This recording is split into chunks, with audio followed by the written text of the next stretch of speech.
Hello Scorpio, this is Victoria and I'm here with your November forecast. As always, we'll be looking at your love life, your career space, and we'll get you guidance from the universe on how to best navigate the energies of the month of November. At the end, I will pull some messages from your person of interest to yourself. So definitely stick around for that. And without further ado, let's get started. We will begin with a quick message from the Oracle deck. Today is going to be the Enchanted Map Oracle. So let's see what we got for you, Scorpio. By the way, happy birthday, Scorpio. This is officially Scorpio season. Hooray, hooray. We're kind of kicking it off with a full moon in Taurus, which is the opposite sign, and that's how full moons work. It's going to be a super full moon, and I will be posting. So for if you're watching this pretty much right away after it was published, it's going to be a couple of days till the full moon, and I will be posting a separate reading for the full moon event. I record one video for all the zodiac signs, but I include messages for each sign individually, so make sure that you don't miss it. All right, so Scorpio. Wow, I think this was actually on the top when I showed it to you, but you saw me shuffling. The moonlight, and look at that. I immediately started talking about the full moon, and what do we have here? A huge, giant, I would say, full moon. Okay, let me actually see. I'm being drawn to read from the book, so let's see what does the book have to say about this one. It does remind me of Scorpio energy too, by the way. First of all, because Scorpio is a water sign, and that's the element that's connected to the moon for sure, right? But also look at the at this person, like they're being they're somewhere deep in their thoughts and emotions, right? And to me, that's definitely about Scorpio, right? You guys feel everything very deeply. It's like I'm looking for a word, but let me just read it. Moonlight beckons. Come and trust your intuition to lead you into places that may not seem logical. Your hunches will be right on target. Resist second guessing yourself, for your alternative perception is especially sharp right now. You can see beyond the surface of things and truly read between the lines. This is a good time to use oracle cards or other systems of divination to get information. Remember that the language of intuition is a symbolic one. It comes subtly through a hunch, a tingling, a clear sound, or an animal or object crossing your path. Spirit is sending you messages to help you now. Success is yours if you follow the signs. All right, so that's an exciting start. Let's see, what do we need to know? What do we need to know?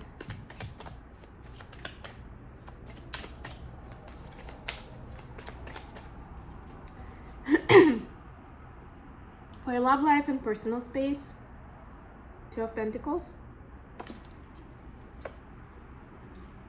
Six of Wands,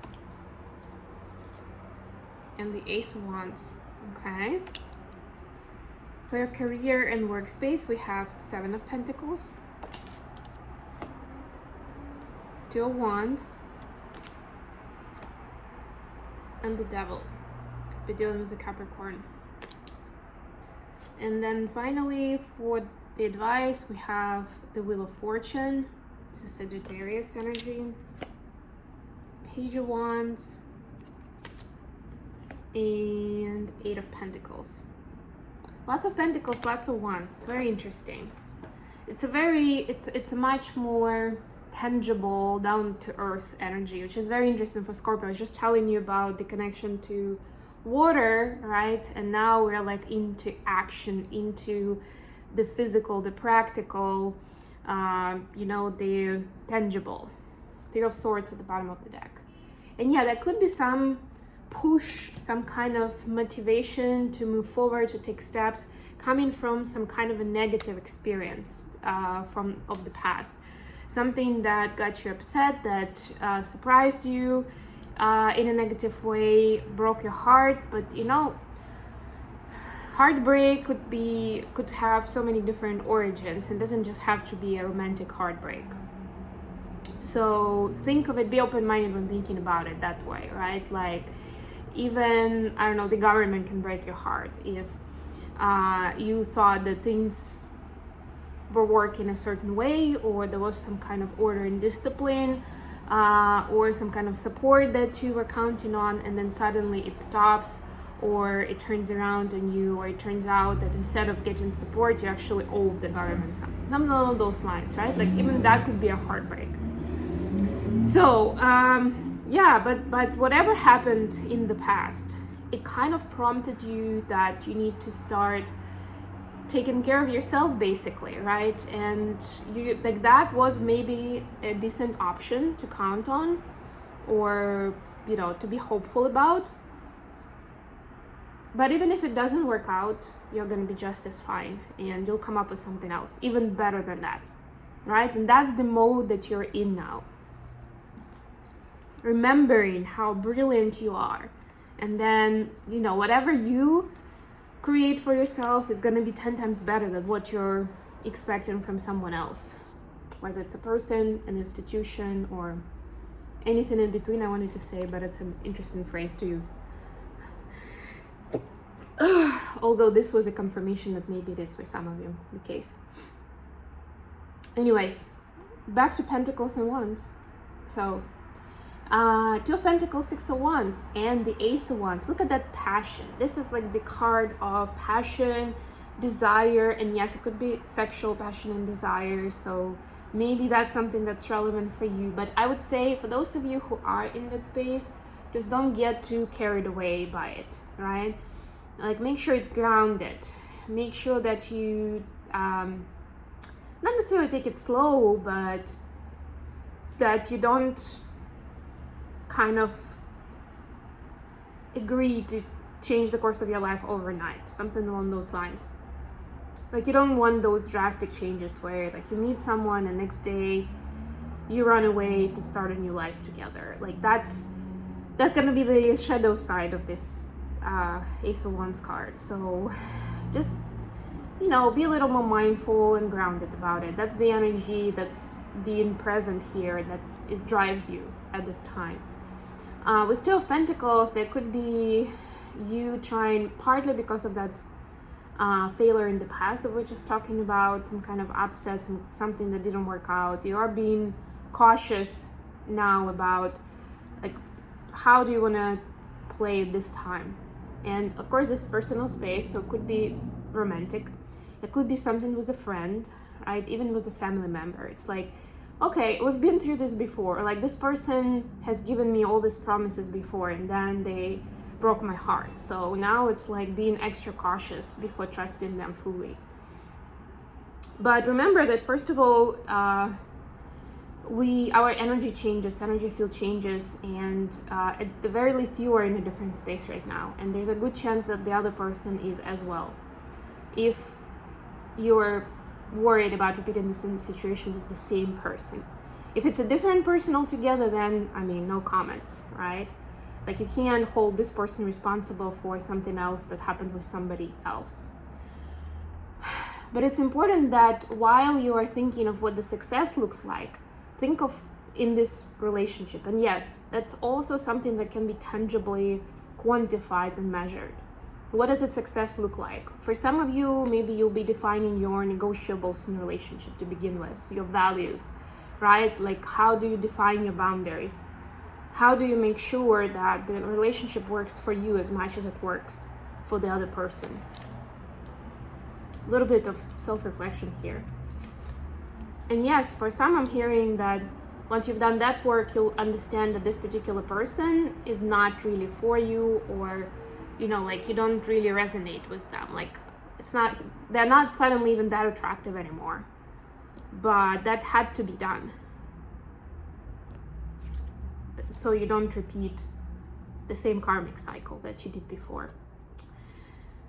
For your career space, you have Seven of Pentacles, Two of Wands, and the Devil. So again, Wands and Pentacles. Now another two, by the way. So there's definitely something, like there is an ongoing pattern where there are choices to make. And Tarot of Wands is also about making a choice, right? This is more professionally oriented. It's like, again, first of all, it's understanding what do you actually want. Seven of Pentacles is about having a plan. Again, we're going back to something tangible, something solid, something specific. Like, this is my plan. This is what I'm trying to achieve, right? You need to have that plan. And then it's going to be a lot easier to choose that. Because there's always going to be this temptation to either go with an easy way out or rely on somebody else to provide for you, or just say, you know what, I don't think I'm ready for that promotion, right? Like, I feel so much safer where I am, right? And you never go for that job offer that somebody's offering you just because it's so different, right? And you're like, I don't even know if that's gonna work out. Why would I go for it where I have something more stable and solid, you know, in my pocket, right? For some of you, you may be thinking about starting something of your own, some kind of a business, entrepreneurship, and switching from the 9-to-5 job to something more entrepreneurial, right? And that could be scary, right? So definitely do the homework. Don't just like jump head first without having any contingency plan. I'm not saying that, especially in this market. But also don't let these thoughts about like feeling safe and wanting to stay comfortable, don't let them talk you out of it, right? Do a phased plan, I'm hearing, for somebody. Doesn't have to be all or nothing, right? Like almost like you can still have your job but start doing something on the side. And I'm not saying that that's going to be sustainable long term, but at least that's something to get started, right? So that at least you have all your prep work done. And then once you leave your job, you can dive in and fully dedicate yourself to your clients, projects, whatever that new thing is. For some people, I'm actually hearing do the research on the legislative part, like finances, accounting, hiring people, that kind of stuff. That's important. Finally, the advice: the Wheel of Fortune, Page of Wands, Eight of Pentacles, another wand, another pentacle, right? But you see, like the wands, they still have that spark, that passion, that inspiration, but it's supposed to be grounded in reality, I'm hearing, but it's more around like 3D reality, right? Eight of Pentacles, put in the work. Don't skip it. Don't think it's gonna be a fairy tale, something's gonna land on your lap magically. It's all gonna be, you're gonna be on top of your game. No, it is about starting new. It is about feeling a little bit clumsy, a little bit with like lack of understanding. Where is this even going? Trusting that one step at a time you are getting to exactly where you're supposed to be. You are being guided, you are being given the necessary experiences, the necessary people to succeed. But part of the process is this humility of like taking one step at a time and learning and growing and savoring this journey, right? Not being afraid to put in the hours, so maybe have to start from scratch. Like think about the craftsmanship and apprenticeship and those kind of areas, right? You do something as a newbie, as a novice, it doesn't look good, maybe it doesn't even work if it's supposed to be functional, right? You scrap it, you start from scratch, and next time you'll do better. Sometimes the old rinse and repeat works. Okay, last but not least, let's get you a message from your personal interest. Message for Scorpio, please.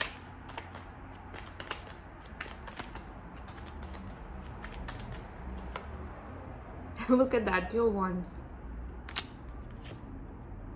Strength. And Six of Cups.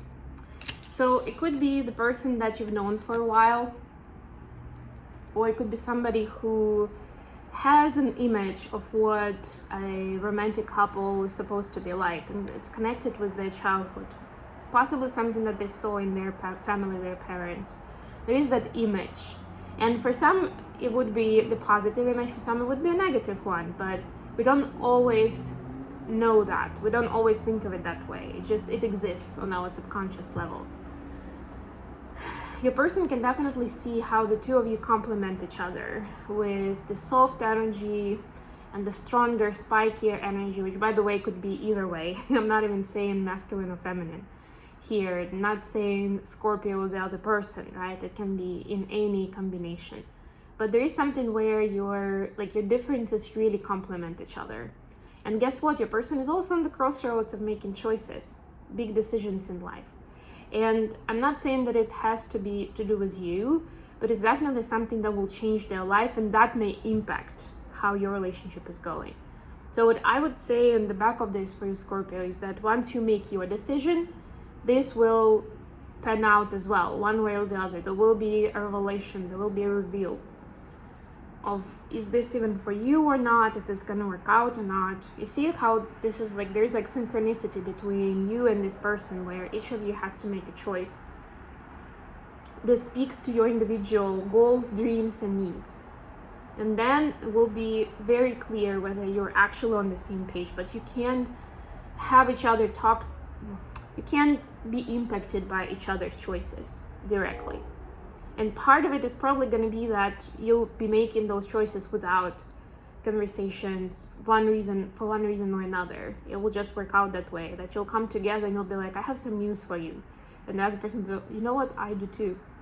And then you'll see whether it's going to be like a perfect match or it's going to be, yeah, I don't think this is going to work out. Now that you've made these choices, it's going to be like, I'm not walking back from this. Like, this is what I've chosen. And unfortunately, that means that I'm not choosing you in this scenario. But no hard feelings, that kind of vibe. Okay, I'm gonna leave it here. Thank you so much for joining me today, guys. I love you all. Please don't forget to like the video and of course subscribe to my channel so you don't miss anything else that I'm posting. And until next time,